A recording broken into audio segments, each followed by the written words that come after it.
Well, today I wanted to talk to you about maximizing fuel economy on your motorcycle. Because it's such a nice day, fall colors, that sort of thing, I went for a ride. And I've got this little cheat sheet here on my tank bag so I know how far I can go based on what I'm getting for fuel economy. I've gotten as low as 41 on this 2022 CB500X, and I've gotten as high as 74. Now that's over a tank, that's not instantaneous.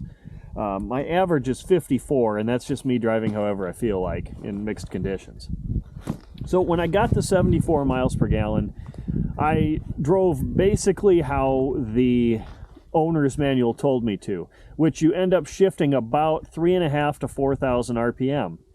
And the reason why, and I actually shift a little bit lower than that sometimes. Sometimes I'm shifting at 3,000 RPM. And just as a little reference here, it's about 8,500 that this thing has a red line. When you shift at those lower RPMs, what you're doing is using a minimal amount of fuel. Now when I take off, and I'll do it after I'm done talking here, I'm using wide open throttle.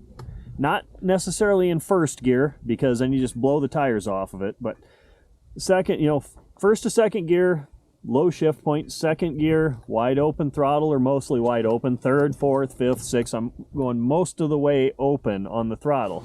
Now you're thinking, well, that's just going to dump fuel right into the engine. Not how it works. If you've got a carburetor, it's a metering device and it's only going to let so much fuel through. If you're fuel injected, the computer and the sensors and your injectors are only going to let enough fuel into the engine for an optimal stoichiometric ratio burn at that point. Now, if you want to learn more about that, I've got stuff on how fuel injection works in my CRF 250L Big Bore playlist. But it's a sensor that tells you how much of the gas is getting burned. Oxygen sensor. So, wide open throttle is letting the maximum amount of air into the engine, because this meters air. A little flapper controls how much air goes into the engine. Maximum amount of air, it'll do the maximum amount of fuel for that RPM and your current situation. It's a small amount of fuel when you're at low RPMs because it can only burn so much. Now, if you go heading on out to the highway screaming for vengeance, bouncing this thing off the rev limiter, high RPM, it takes a lot more fuel to spin the engine that fast. You're replacing that air-fuel mixture and combusting it in that cylinder a lot faster. It uses more. That's why vehicles have overdrive in them. Old trucks, 3 speeds plus overdrive. So in third gear, your engine turns over once, maybe your rear tire turns 0.8 turns. With overdrive, your engine turns once, and maybe your rear tire turns 1.05 times. So it's lower RPM, you're using less fuel, it's more efficient. So that's a quick version on how I get the maximum fuel economy out of this bike when I feel like it. I'll show you how I actually accelerate normally. First, I'll do normal acceleration, then I'll do fuel economy acceleration, and then I'll do Judas Priest, go for it, acceleration. If you didn't catch my earlier reference, that's what it was from.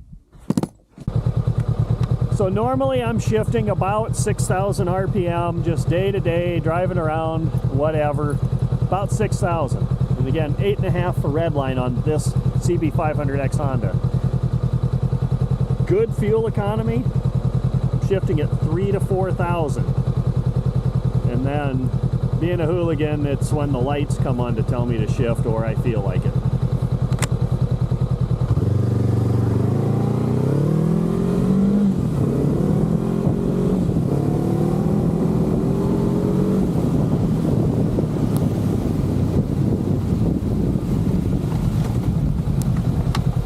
Yeah, that was normal shifting, and that's how I get about 54 miles to the gallon. Now fuel economy. And then I'll see if I crash on this sloppy gravel road doing crazy acceleration. So lower RPMs, basically as soon as you can shift into the next gear, go into it.